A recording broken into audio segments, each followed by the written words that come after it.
आज हम डिस्कस करेंगे डायूरेटिक्स। डायूरेटिक्स ऐसी ड्रग होती है जो कि यूरिन के आउटफ्लो को बढ़ा देती हैं। तो इसमें जो सबसे फर्स्ट कैटेगरी है वो है कार्बोनिक एनहाइड्रेस इनहिबिटर। अगर आपने हमारी पुरानी जो पार्ट्स हैं वो देखे होंगे तो मैंने आप लोगों को बताया कि किस तरीके से पूरा यूरिन हमारे नेफ्रॉन में फॉर्म होता है। तो अगर आपने वो वीडियो नहीं देखी है तो स्टार्टिंग में वो वीडियो देखो और उसके बाद फिर यहाँ से स्टार्ट करो।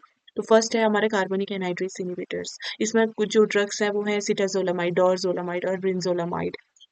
एसिटाज़ोलामाइड का बहुत ज़्यादा यूज़ होता है, तो ये काफ़ी बार क्वेश्चंस में भी पूछा गया है। तो नॉर्मली ये जो कार्बोनिक एनहाइड्रेस इनहिबिटर होते हैं, ये हमारे साइट 1 यानी पीसीटी यानी प्रॉक्सिमल कन्वोल्यूटेड ट्यूब्यूल इस वाली साइट में काम करेंगे। और जैसे कि हमने पहले डिस्कस किया हुआ है कि पीसीटी में हमारा कार्बोनिक एनहाइड्रेस एंजाइम प्रेज़ेंट होता है। तो इस ड्रग का सिंपल मैकेनिज़्म है कि ये कार्बोनिक एनहाइड्रेस एंजाइम को इनहिबिट कर देंगे पीसीटी में और अल्टीमेटली ये जो कार्बोनिक एनहाइड्रेस एंजाइम होता है, इनका काम होता है कि ये बाइकार्बोनेट को रीअब्सॉर्ब कर देते हैं यहाँ से। तो अगर कार्बोनिक एनहाइड्रेस इनहिबिट हो गया तो जिसकी वजह से बाइकार्बोनेट्स का रीअब्सॉर्प्शन इनहिबिट हो जाएगा। तो अल्टीमेटली ज़्यादा से ज़्यादा बाइकार्बोनेट्स यूरिन के थ्रू बाहर निकल आएंगे। अगर हम इसको और डिटेल में देखना चाहें तो फिर आप ये मैकेनिज्म देख सकते हैं कि ये इसी का जो ये पीसीटी है, यहाँ ये वाले एरिया का ये एक आप मान लीजिए कि इसका बड़ा फॉर्म है। तो ये है ट्यूबुलर फ्लूइड। ये ट्यूबुलर फ्लूइड मतलब जो भी नेफ्रॉन के अंदर जो भी फिल्ट्रेट आए हैं वो उसकी ये बात कर रहे हैं। और ये है ट्यूबुलर सेल यानी ये जो इसकी वॉल्स है, ये जो सेल्स है, तो जो फ्लूइड है इसका रीअब्जॉर्प्शन सेल्स में होगा और सेल से अल्टीमेटली ये ब्लड में रीअब्सॉर्ब हो जाएगा। तो ट्यूबुलर फ्लूइड में हमारा सोडियम बाइकार्बोनेट हमारी यूरिन में प्रेजेंट होता है, ठीक है। तो सोडियम बाइकार्बोनेट, ये सोडियम बाइकार्बोनेट से जो इसका सोडियम है वो एक ट्रांसपोर्टर होता है ट्यूबुलर सेल्स में। तो सोडियम इस ट्रांसपोर्टर के थ्रू अंदर जाएगा सेल के और इसके रिप्लेस में अंदर का जो H पॉजिटिव आयन है, जो प्रोटॉन है, वो बाहर आएगा। तो ये जो सोडियम बाइकार्बोनेट है, इसका सोडियम अंदर गया, H पॉजिटिव बाहर आया, तो अल्टीमेटली ये क्या बन गया आपका बाइकार्बोनेट। इस बाइकार्बोनेट के साथ ये H पॉजिटिव मिलकर इसने क्या बना दिया, कार्बोनिक एसिड।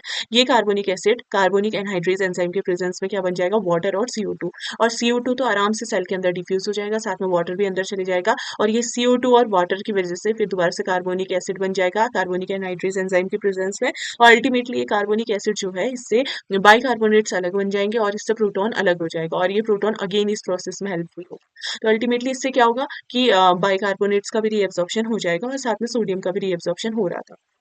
तो अब हम क्या करते हैं, जैसे एसिटाजोलामाइड या फिर ये जो कार्बोनिक एनहाइड्रेस इनहिबिटर ड्रग है, ये अल्टीमेटली क्या करेंगे कि ट्यूबुलर फ्लूइड में as well as tubular cell में दोनों जगह कार्बोनिक एनहाइड्रेस को इनहिबिट कर देंगे, जिसकी वजह से अल्टीमेटली ये जो कार्बोनिक एसिड है इससे H2 और CO2 नहीं बनेगा और अल्टीमेटली क्या होगा, बाइकार्बोनेट्स का जो रीअब्जॉर्प्शन है वो कम हो जाएगा और सोडियम का भी रीअब्जॉर्प्शन कम हो जाएगा, जिसकी वजह से बाइकार्बोनेट और सोडियम यूरिन के साथ बाहर एक्सक्रीट आउट हो जाएंगे। ये इसका मेन जो है मैकेनिज्म ऑफ एक्शन है। इसके अलावा ये इसकी हमने बात करते हैं। अब इसके यूजेस की बात करें तो ये जो जब हमें एसिडिक ड्रग की पॉइजनिंग हो जाती है, जैसे कि एस्पिरिन पॉइजनिंग हो गई, फिनोबार्बिटल ड्रग की पॉइजनिंग हो गई, तो उस केस में क्या होता है कि हम कार्बोनिक एनहाइड्रेस इनहिबिटर्स देते हैं। तो अल्टीमेटली ये क्या करते हैं कि कार्बोनिक एनहाइड्रेस को इनहिबिट करके यूरिन को क्या बना देंगे, बेसिक बना देंगे, क्योंकि यूरिन में बाइकार्बोनेट्स रिलीज होंगे।